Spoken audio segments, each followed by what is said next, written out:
Kaya yamba paisano ne nang nadaraka lairisibo. Yamdeda.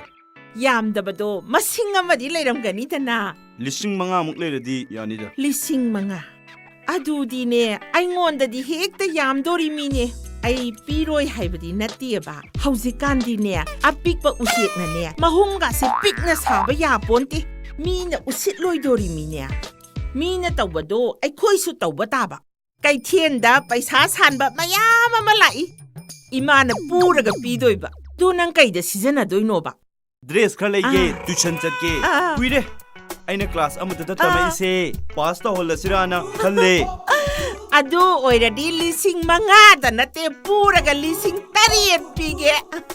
Nungaire nang natiusan chakani ka kai sidi. Ma chala doine. Aingonda ne paisa yam piro.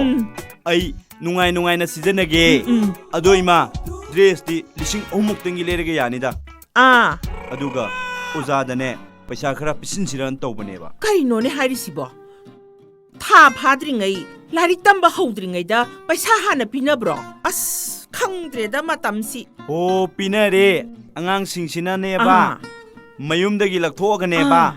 Oza yaudaba yaura male. Oza singsisu karbani do moin tawrise. Aduna hana lauradi moidi soidredana. Hoine. Adu susumi minya. Ai khoi sunya sel manga di pot yo ningde. Moina mu kok yo libanido. Aduneva.